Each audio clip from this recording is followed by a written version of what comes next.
Thank you so much. I want to welcome everyone. Today is another Monday, making a difference every day with Sandra Oko, and we have a special guest with us. Her name is Leslie Nesty. But before I bring her on board, I just want to explain and share what the show is all about. We bring people of great minds who have been through difficult moments, who have been through tough times, who have gone from zero to hero to learn and to glean from them, learn from their story, in order for us not to reinvent the wheel. So we have a great guest tonight with us who will be sharing her story, a passion, why she likes to help the disabled people, and how she copes as a military personnel and also a wife to a military personnel.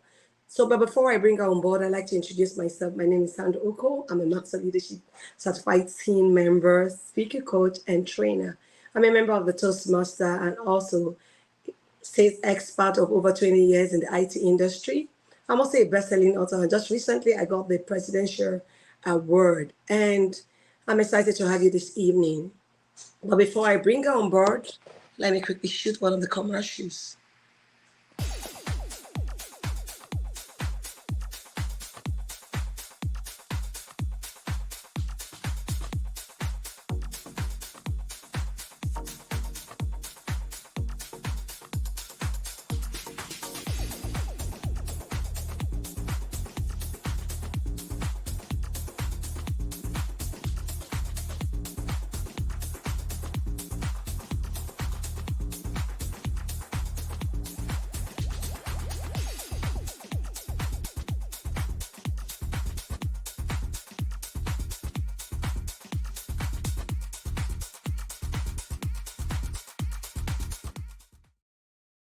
So welcome, welcome, welcome.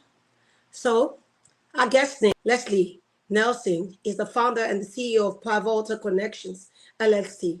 A diverse professional career encompassed 20 years in the nonprofit industry, serving people with significant disabilities, and 20 years combined years of federal government and active duty Army military service. She also served as a military spouse, sacrificially supporting her husband and their family until his retirement from the U.S. Army. Leslie is a Maxwell Leadership Certified team member, specializing in adult and youth leadership development and parent and family coaching, utilizing an array of learning systems and tools developed by the world-renowned leadership expert, John C. Maxwell. Leslie facilitates energetic, interactive forums for individuals, teams, families committed to life-changing personal or professional growth. A complementary experience as a business leader, veteran, military spouse, and mother of four uniquely qualifies her to prepare, inspire, value, and optimize and transform aspiring leaders. Aligned with Leslie's passion for serving youth and people experiencing homelessness. And she actively volunteers and contributes to ministries, nonprofit agency, private organizations that support those causes. Leslie is also the immediate past president and current vice president of education for the Toastmasters of West Georgia Club in Douglasville, Georgia. She's a lifelong learner. Leslie holds a Master's of Business Administration degree from Georgia College and State University in the Milligard, Georgia.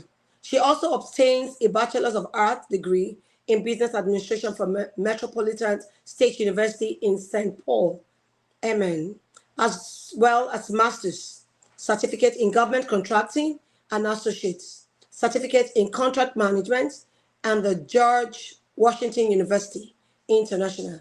I'm so excited to have her tonight. The next person you get to see is Leslie Nelson herself.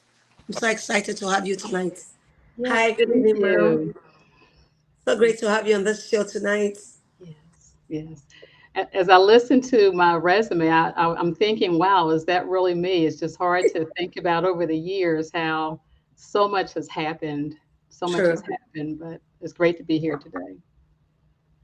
Oh, man. So great to have you, ma'am. I don't know. I just read your resume. I guess I covered everything I needed to speak about. Mhm. Yes, So absolutely. we'd like to hear from you, your story, from where you started from, how it all began. both the interesting part and the failures, so that we can glean from you and also learn. Wow, that is a lot. I'm actually in the process of writing a book, and I'm hoping to have it published by the end of this year, at least have it published. But it's called Giving Recklessly. And in the book, I'm talking about how I grew up. I grew up in Philadelphia, Pennsylvania, and I talk about my humble beginnings. I mean, I lived in Philadelphia and we didn't have much, but my life was so rich. I was surrounded by family that cared about me, had friends that we played hard, and just a neighborhood of loving, supportive adults that really helped us.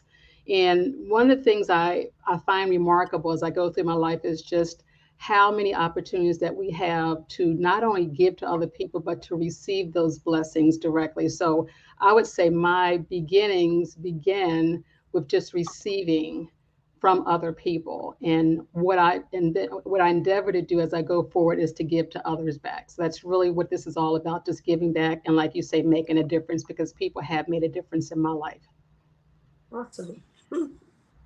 Awesome. And that's a life of significance. Going beyond the level of just being successful, thriving on whatever business or whatever your passion is, but giving back from the abundance that you have. So great. I like to also find out what's driving you in helping the disabled people around you. So back in 2003, and this just was really, I never expected my life to take a turn the way it did. I had just stopped working for the federal government. We were on just another military assignment. And I happened upon an agency whose mission is to provide employment for people with significant disabilities. So this goes back to 2003. I applied for the position, I was given the position, and at that time, coincidentally, my husband, you may recall that the United States and Iraq went to war around 2003. Yeah. So as I was beginning that job, at the same time, my husband was deploying to Iraq. And at that time, we have four children, and they were all with me at that time. My mother graciously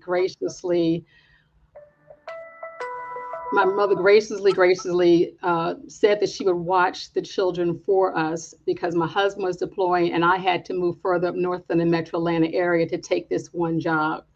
And so when I learned about this nonprofit agency, I got so excited because picture my husband is deployed, and this is a program, this is an organization where people are building, making equipment and providing services are directly impacting my husband. So as you think about military uniforms, you think about military accessories, all I could think about was these people with significant disability are actually saving not only my husband's lives, but the lives of so many other service members.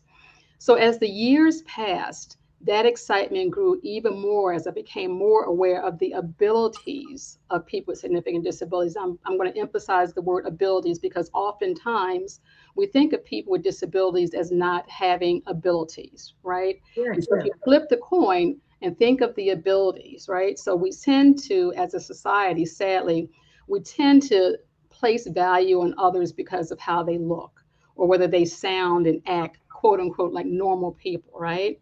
So Yeah. I got to see the abilities of the people within this program, how they serve our government through a variety of services.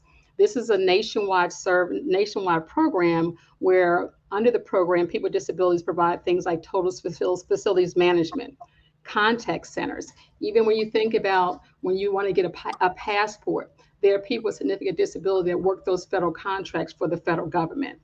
Of course, janitorial service, that's one of the mainstream type services, as well as grounds maintenance. There's an array of occupations and jobs that people with significant disabilities are performing in our society today, and we're not even aware of it.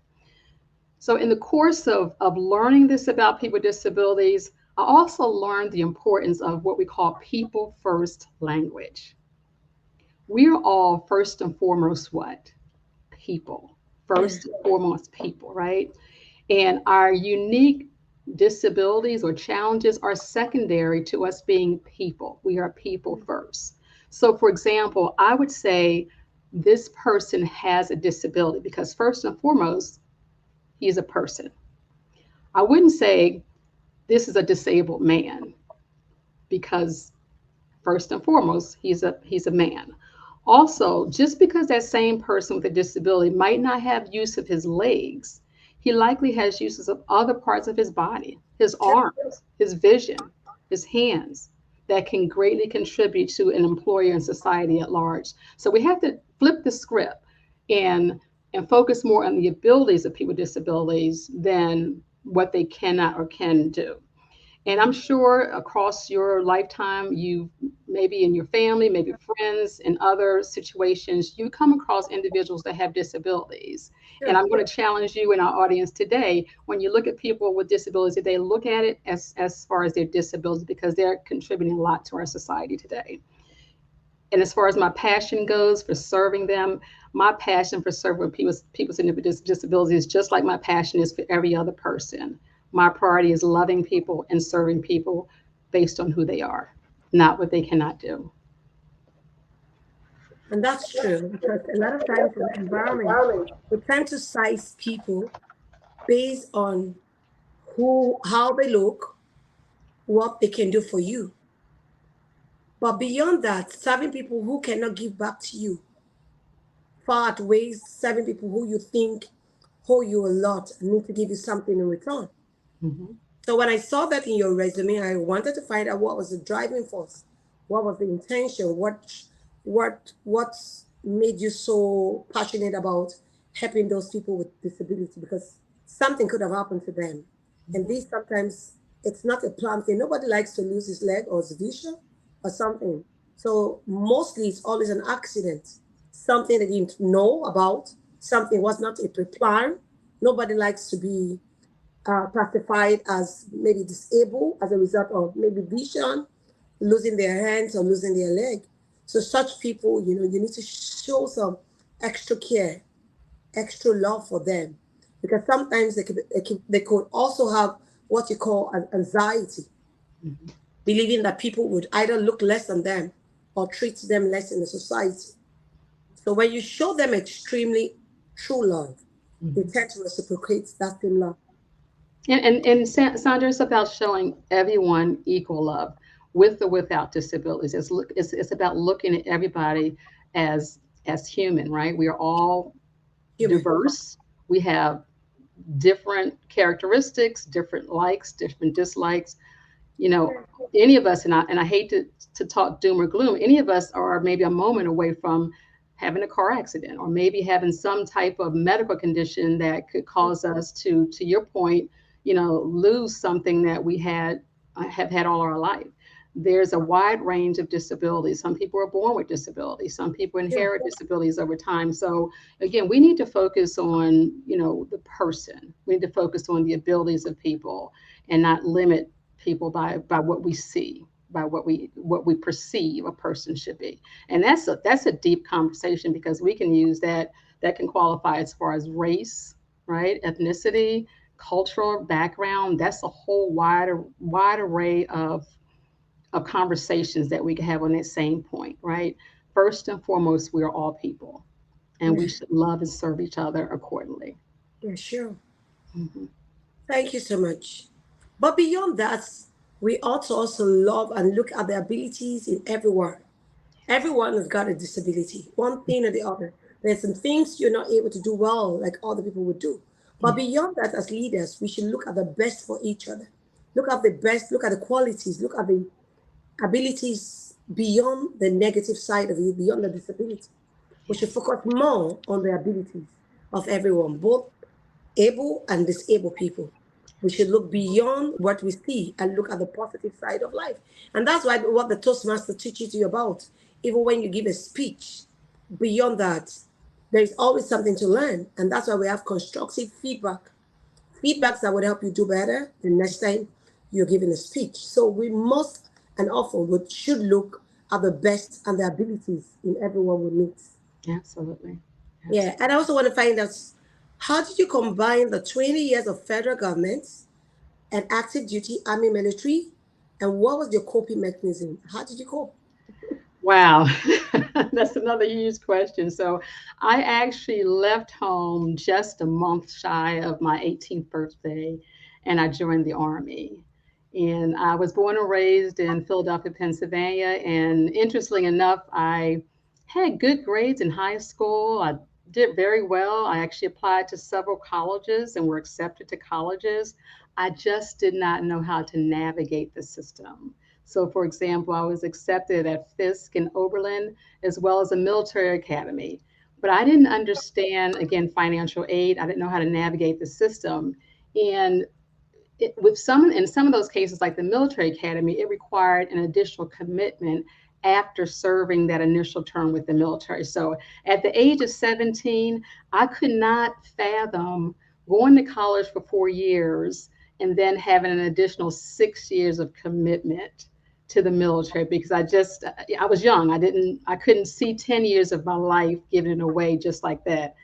So I made the choice to join the Army, and I got to tell you, Sandra, that was the best choice that I've ever made. And I like to thank God for actually planting that seed in me, because it really led to the course of my life. It's nothing that I would not repeat. It was hard, yes, but I don't regret a day of it. So, as far as the 20 years, so I actually served about 5.5 years on active duty. And then I had what they call like an inactive reserve time. And I had a little overlap from the military, and then I transitioned into the federal government. By this time, I had left the military. My husband was still in the military, and I was able to transition seamlessly into federal government service. So at the end of the day, I ended up with about 6 years of creditable military service, added to 14 years of federal government service, and that's how I have the combined 20 years of credible service to our country. And it's interesting because military life, when you think about coping as a military spouse and moving from place to place, it's not for everybody. It's just not for everybody. And you know what? That's perfectly okay. It's perfectly okay. I coped by living a disciplined life. My mom disciplined us. My dad disciplined us. We grew up in a neighborhood where everybody knew everybody. Like, I couldn't say just whatever I wanted to say around aunties and uncles or neighbors, because they corrected me, or they made sure my mom knew if I'd said something out of order. So I went into the military life already with a disciplined life. So I cope by continuing with that, obeying the commands of my superior. That's just one thing you just learn right off the bat. You salute, yes, sir, no extra questions, no extra answers to what they ask you, and generally performing well in my job. And I would say, and this is just not the boast, this is something I've always thought is very important. That's just to have a strong work ethic. In whatever we do, we have to have a strong work ethic, right? And so I perform well in my jobs. The hardest part I would say was basic training. And basic training is basically when you first go into the military, it's Yes. that physical endurance test where you have to learn to do push-ups, and you have to run 2 miles, and you have to do sit-ups.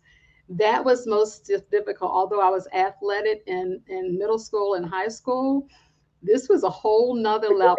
This is a whole nother level, Another level. and you had drill sergeants, and if you slouched, if you were doing a run and you slouched or slow down, or if you did something that you weren't supposed to do, they make you drop and do push-ups. And so this is a whole nother level of physical energy that I had to endure. So it was about swallowing my pride, Sandra. It was about developing what I call a can-do attitude. You'll hear that today in the military, Mhm. can-do attitude, just to get through it. And, I want to say military life is not about just the physical part of it, too. You have to really be focused and really committed to serving your country. And that aligns with being a military spouse, too. Again, it's not for everybody. Kudos to the military spouses that are out there today still doing it, because in this environment today, when I was in the military, we didn't have as many conflicts, as many wars, as many opportunities, if you will, for conflict as we do today. And so we had relatively less. Now, they did exist. However, it was just different. So today's military spouses are at a whole nother level. I mean, the daunting task of keeping families together And in the moving. separations from your spouse, and that's whether it's the father being a military person or the mother being a military person. If you have children, there's still it's a daunting task. So, as with other aspects of life, when you're in the military, you always got somebody that outranks you. So I took that from the military to my civilian life. There's always going to be someone that outranks you, right? There's always going to be someone who's your leader or your superior. And Yeah. so those coping skills, the things that I learned in the military, are the very same things that I took into my career and have served me well as of today. So again, gave me the greatest foundation, and I would do it all over again. People may laugh at that, but I would do it all over again. It was definitely worth it. I think that's true. That's true. And that applied to me too. My dad was a military. So we tend to move home regularly. Every 3 to 4 years, we'll move into a new city. And having a parent being in the military, you're so focused and you're so disciplined.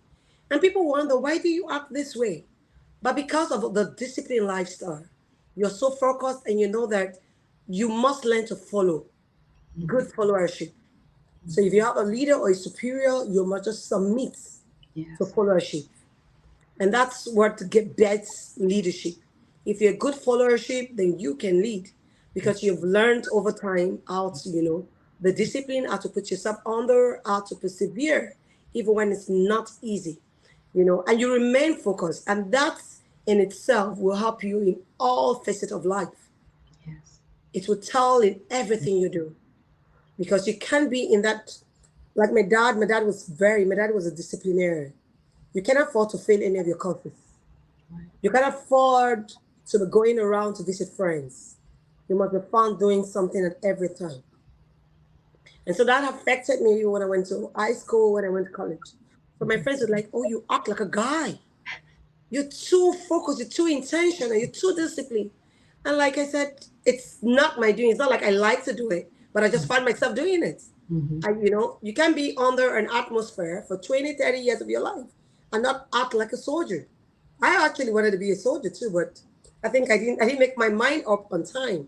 And so when I was ready, was I was past the age. I couldn't Mm-hmm. continue. Mm-hmm. So that's to tell you, all you said was true. And even for military spouse, I can imagine the fears. I had a lot of fears. Mm-hmm. I never knew my childhood friends from elementary school because we were being moved at every time. And when it's time to move, I don't get proud notice to say 2 months you're going to be leaving. No. It might Mm-hmm. just be 2, 3, 4 days. Get your stuff together, we're moving.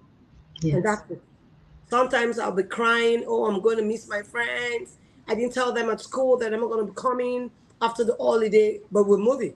Mm-hmm. And that's it. And then there was no communication. And then we had less use of emails or phones. So we had to use pay phones. So I can't tell you six down my elementary, I can't tell you who were my friends. Right. I can't remember them because we moved over time. Mm-hmm. And so with that, you will have to learn to persevere. The lot is a lot. So just having you being in the military yourself, I can tell what you've been through because the trainings are very rigorous. You Yeah, must have the stamina and you must be ready to persevere. I I've had have. a lot of people say, "Oh, I can't do it." They can't. They maybe after 1 or 2 years they come back home and say they're done. They're not going back. So it's Mhm. a lot. So that's why I said I want to find out what were your coping mechanism. How did you go around it?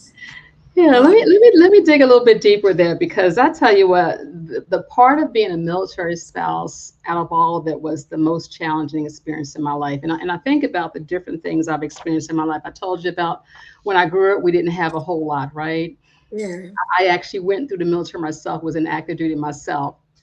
I've got a chronic illness, and every once in a while, it just kind of rears its ugly head, right? And I have to do things, but the experience as a military spouse was is like no other. Is really like no other. And so, in all fairness, and you mentioned this too, I have to include our four children in the story because we were all in it together.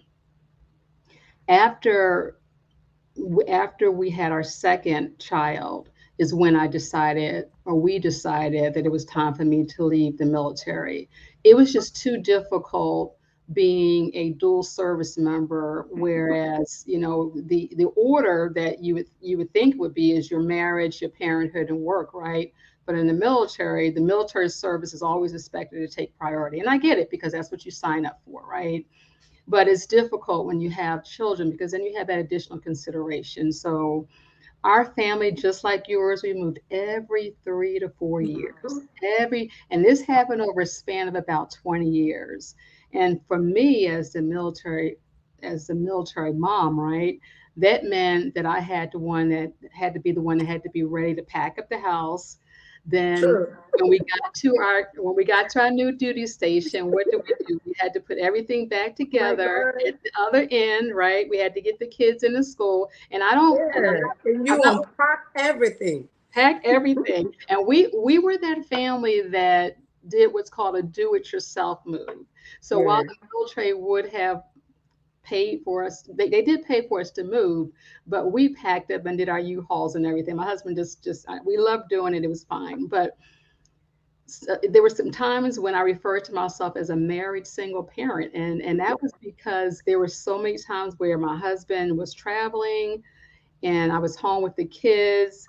We didn't always get orders to go to his next duty station with him. I remember when he, for example, was assigned to go to Frankfurt, West Germany, we had to stay back in the States and wait for housing to become available before we could go. So, we packed up from Virginia and then we moved back to Philadelphia for a while and stayed with my family until we got orders to go to Germany. So think about that was from Virginia to Philadelphia, then we went to Germany, right? So that was a lot of movement. And the military spouse, again, is the one that really is that stable force there. I'm also very, very, very grateful. I mentioned my kids because my kids, and they're all adults now, but they really hung in there with us. It was difficult. They had to, like you say, leave friends. They had to leave relationships every 3 or 4 years. They had to leave schools, and then they had to start all over again in a new school, and that was very difficult. And Mm. then, yeah, and then we had just such a network of good friends. Every place we went, we found friends who became family. I mean, Awesome. we watched each other as kids. We went to church together. We comforted each other's when our spouses were having to go away. So what's amazing is today, when I think about all those different sets of people that we met over the years, we're still in good relationship with those people. I mean, these are relationships that are going to stand the test of time. So again, I love the life of a military spouse, but I don't love it, right? Because it gave me so much while it Yeah. took so much away, right? But it gave me so much too in terms of rich relationships. Yeah, just beyond moving and missing friends, you also get new set of friends too, new family. Mhm. Yeah, I know how it can be, moving, getting the kids to adapt to the new environments, getting to register them in school. After 3 years, again, you are in another school, trying to get new things for them, getting them into new schools. It can be very rigorous. That's why I said, let me ask, because I know that a lot of military wives and spouses too are probably going through one of that. But beyond that, you have to look at the greater good of the family, Mhm. how you can impact the family on the positive. And that's why I would say thank you for taking that lead, so taking a bow and not continuing in the military. One person has to stay back while the other person, gets so involved. So it takes a lot, surrendering and sacrificing your career and what Mhm. you want to do for the family. Then I want to find out, what was it to be married? I know married to a military, you have to move here and there. And when he's not home, you have like the dad and the mom in the house. Mhm. So, having to be like a single parent, Mhm. communication, how are you communicating? And so I'm sure sometimes maybe there are no communication link. Maybe he's in a place where you cannot reach out to him. I know that's another coping mechanism. How did you manage with the kids? I I'm hope going you to had say you had a family system around you. Yeah, I'm going to say it depends. It depended on the situation, where he was and where we were and how comfortable we were. We had a time when we were overseas and, we didn't see him for a while. We couldn't see him because, he was involved in a conflict, right? Yeah. There were times where my mom it was wonderful. My mom came to stay with us when my two younger daughters were little itty bitty girls, right? And she was that rock, that foundation for my children, right? And when I mentioned before, when I started working with this nonprofit agency in Metro Atlanta, when I had to leave and he went to Iraq, my mom was the one that allowed them to stay with her. And they stayed with her. And what I would do, Sandra, and think about this, I would go to work on a Monday morning. I would drive about 2 hours to my job north. And then in the middle of the week, I would come back, 2 hours back, stay overnight so I could be with the kids for a bit. And then the very next morning, I would get back on the road to go back up to Metro Atlanta. And I was blessed because a coworker allowed me to stay with her during this period of time when my husband was gone. And then on the weekend, I would go back down to where my kids were staying with my mom. And it was just a rinse and repeat. And so I'm working full time, just trying to keep my career going. And it just took a lot. And this is not a doom and gloom or sad story. I believe that we were all destined to have a certain kind of life. And Yeah. if God didn't feel like that I was up to it, I'm sure He would have found other alternatives or Yeah. plans for me. But when you're going through it, you just keep going through it. You just, when you're going through, oftentimes you don't have the time to stop, to just breathe and just try to do different. You just have to keep on going, especially when you have children involved. The other thing I want to mention is that military spouses often give up career advancement opportunities. So moving every 2 or 3 years or 3 or 4 years is not conducive to promotion opportunities. Yeah. And I'm saying all these things because I want all of us to think about military spouses today. My time is in the past, right? I've Yeah. done what I've done. I got through it, right? But I want us to think about military spouses today. And you hear about conflicts and wars going on all around, but think about the family back at home that's trying to keep it all together and the sacrifices they're making. And our military families need to be supported. They need to have financial resources. There should be no military family that is without housing, that's without food, right? Without clothing for their kids. When I hear about things like that, it's a travesty to me.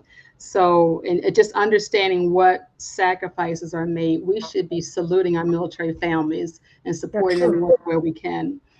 Um, One other thing I want to highlight is that I was always focused on my education. When you think about, what was something that kind of kept me rooted in myself to do something for myself, because it's important to find something to do for yourself. And so I Yeah. mentioned I graduated high school and I went right into the Army. So I didn't start college right away. And so every time we moved, and I'll start with when I was still in the Army, I started taking college classes. And every time we moved, I would go to another college.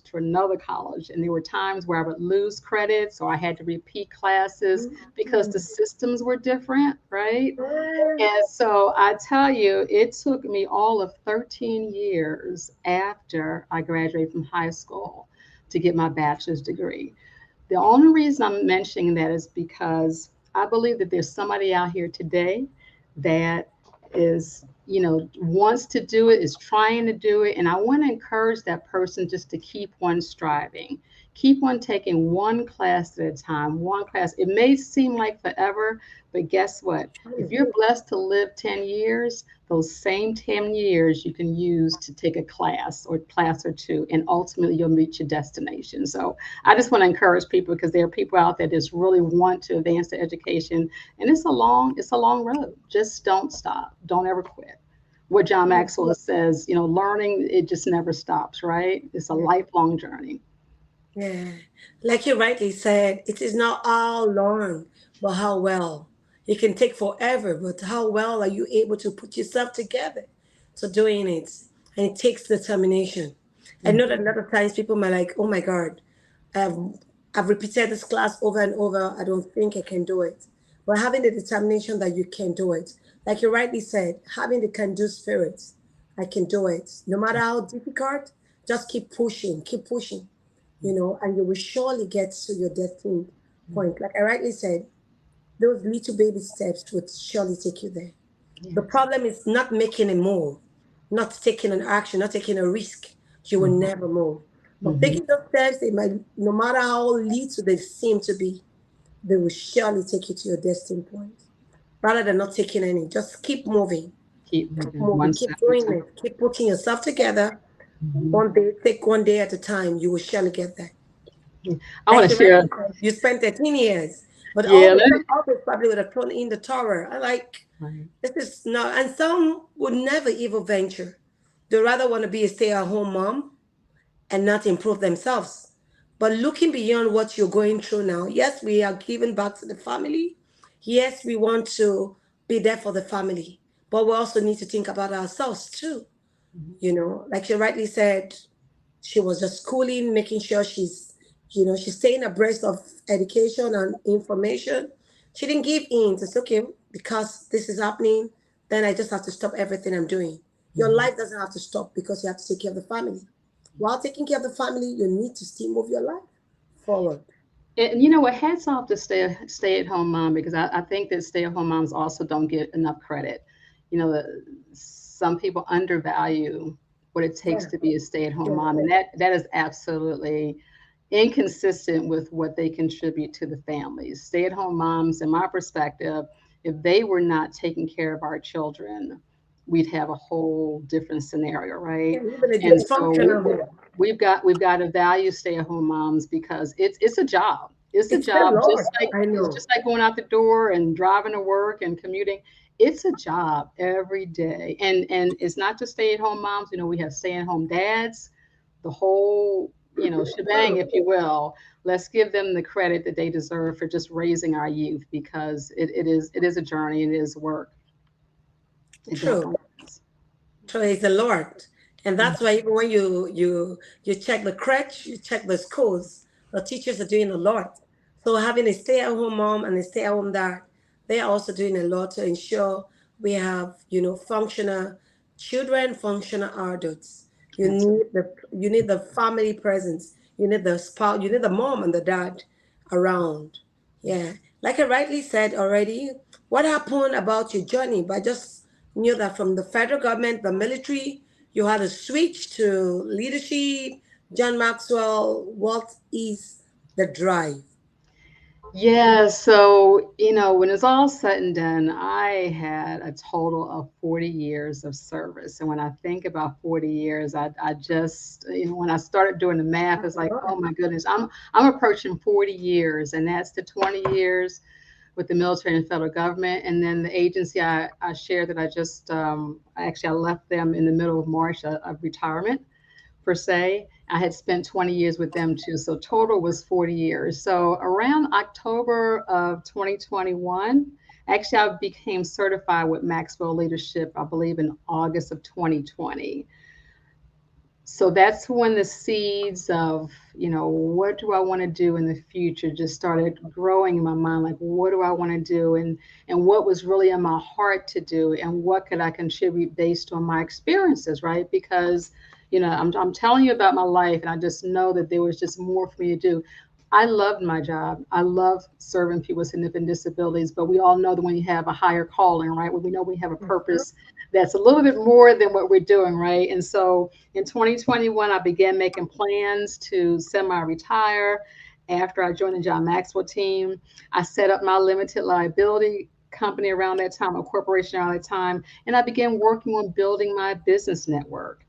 Again, in March of this year, after rounding out that career in that same agency, I took a little rest.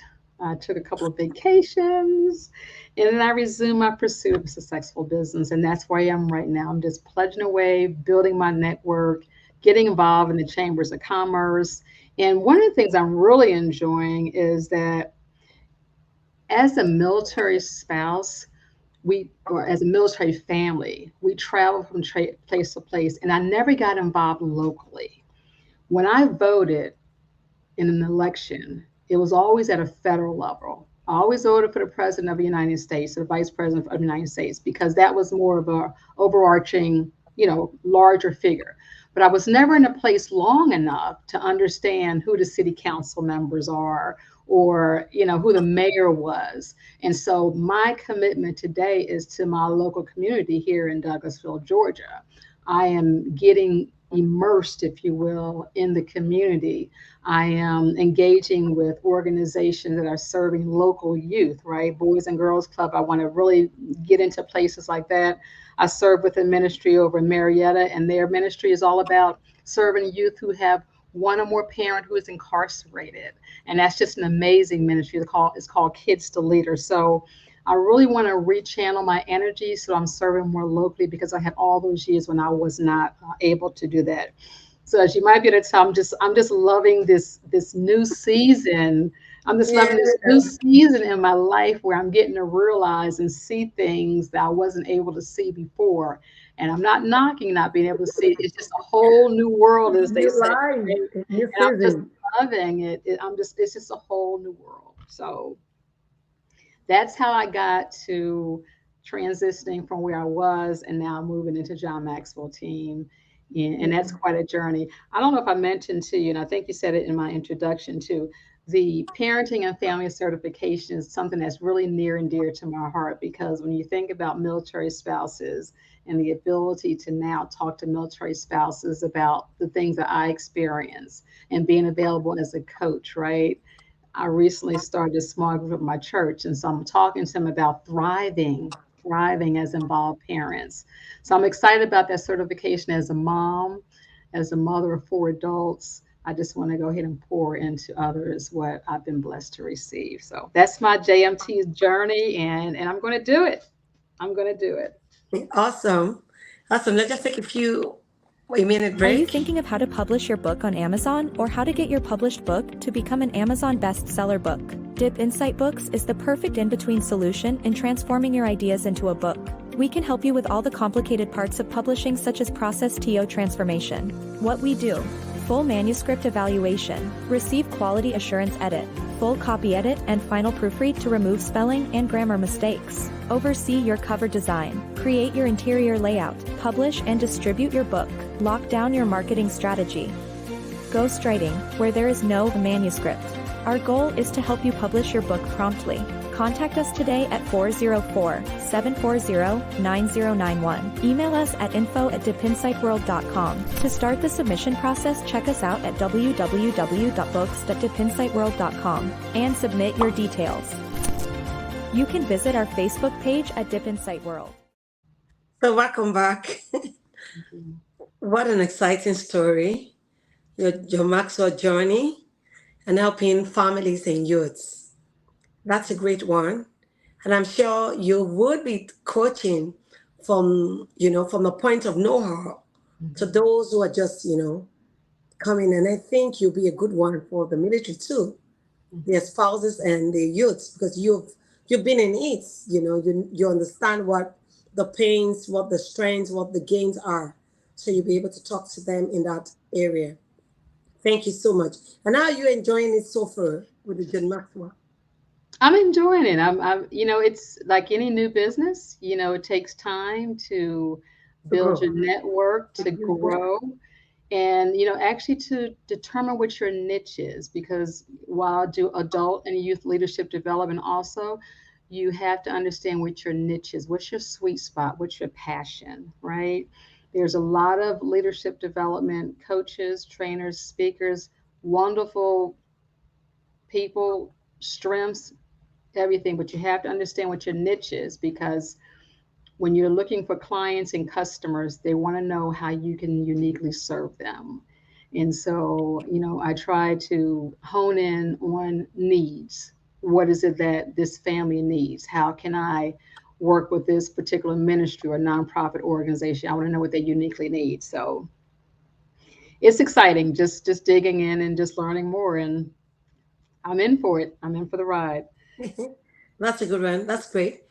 Thank you so much for that. And I also want to find out, would you share your complementary experience as a business leader, as a veteran, a military spouse, a mother of four uniquely qualifies you to prepare for inspire, you value, you optimize, and you transform all the leaders. Mhm, mhm. Can you just So give us how you manage to put this together? Yeah, let me repeat the last part of that. So my company is called Pivotal Connections LLC, and the pivot part is preparing, inspiring, valuing, optimizing, and transforming aspiring leaders.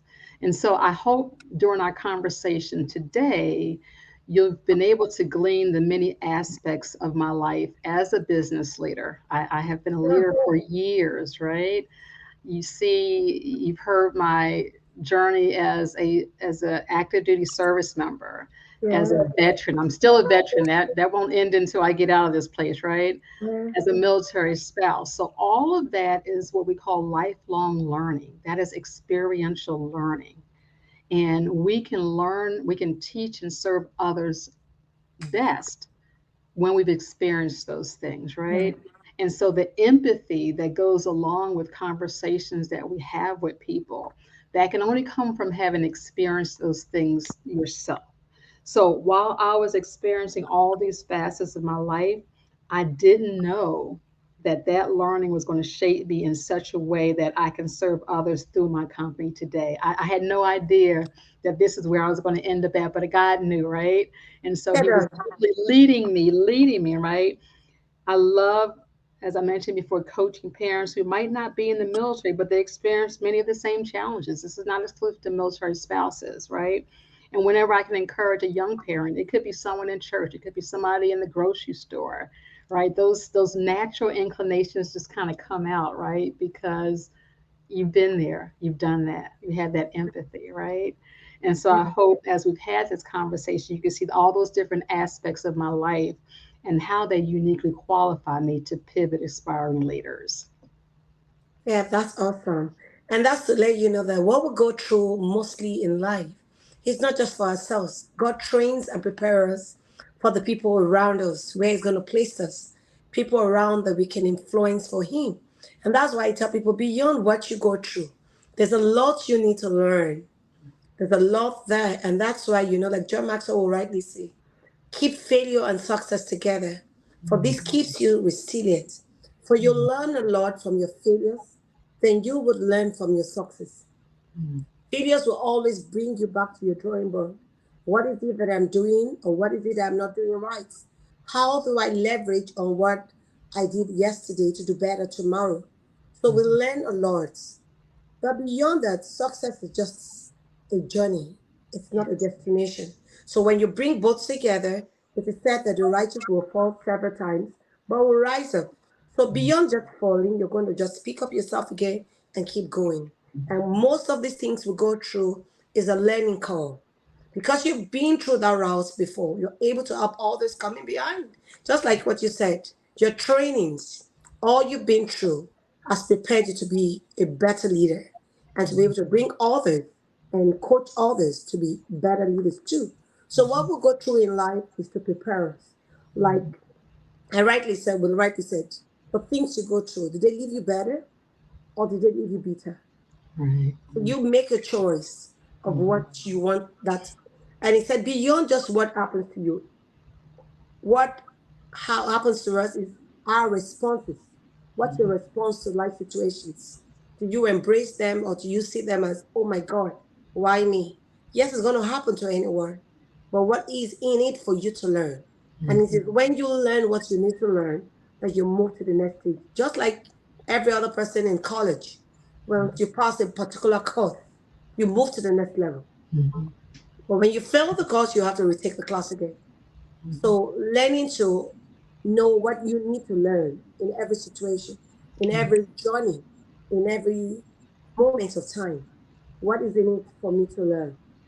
What do I have to learn to prepare for tomorrow? So tomorrow is something we do not have a control. We do not need to be ashamed of our past.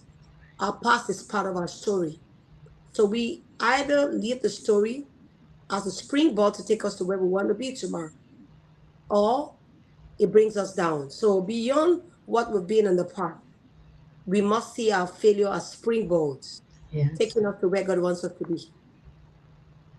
And I so agree with that. I mean, having that teachable spirit, having the understanding that we are all going to fail, Yeah.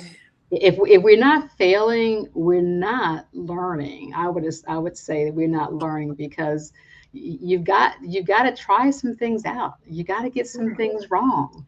You got to seek the advice and support of other people because we don't have the answers.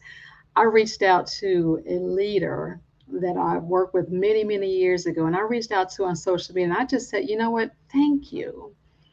I just said thank you because I remember as a young woman, I remember I was a young woman. She was older than me, but it was still some years ago. But I remember that with me and two of my coworkers, she taught us, Sandra. She told us what her responsibilities was. She was our leader, right? But she explained the connections between what we did and what she did so we could see that bigger picture, right? And she coached us and mentors. I used to drop popcorn on the office floors. That used to irk her a little bit when I was eating popcorn. But other than that, and I reached out to her about a couple of weeks ago and I said, just thank you. Thank you. So adding to what you're saying, reach back and thank those leaders. And we're not talking about managers here. Managers are concerned with processes. Yeah. Reach Okay. back to the leaders that have helped you along the way and True. tell them thank you. Yeah. Tell them thank you because a lot of times people aren't even aware that they might have encouraged you when you were having a low day. They might have lifted your spirits up. They might have encouraged you in something unawares. And so picture just going back to somebody and saying, hey, you know what? You didn't know this, but I was having a rough day. Yeah. And you came to my desk and you said, you can do it. You got this. You got this. And that True. person may not even picture themselves as being a leader, but I would say they are because leaders do what? Leaders lead. Leaders are people that others want to follow, True. right?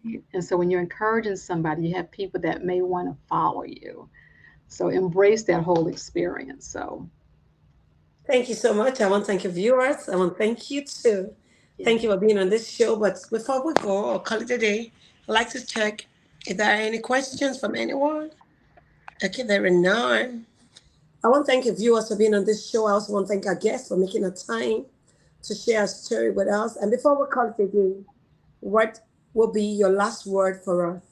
What will be your like a takeaway for us, just in summary from all we've discussed? What would you want to leave with us? For those also joining, maybe some people just joined, but those who will stumble across your video, what would be your last message you want to give to us to run with?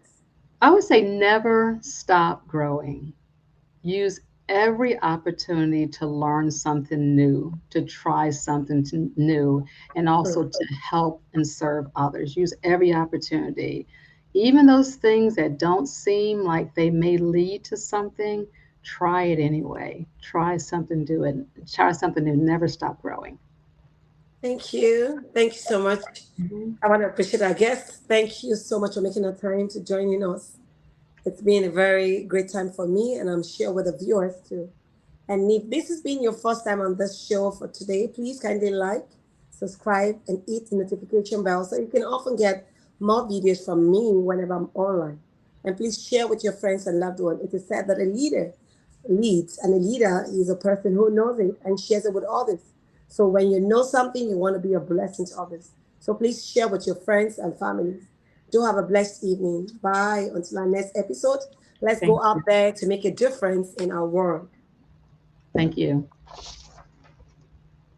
Are you thinking of how to publish your book on Amazon or how to get your published book to become an Amazon bestseller book?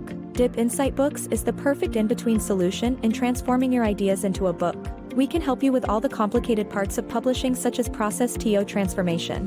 What we do: full manuscript evaluation, receive quality assurance edit, full copy edit and final proofread to remove spelling and grammar mistakes, oversee your cover design, create your interior layout, publish and distribute your book, lock down your marketing strategy. Ghostwriting, where there is no manuscript. Our goal is to help you publish your book promptly. Contact us today at 404-740-9091. Email us at info@dipinsightworld.com. To start the submission process, check us out at www.books.dipinsightworld.com and submit your details. You can visit our Facebook page at Dip Insight World.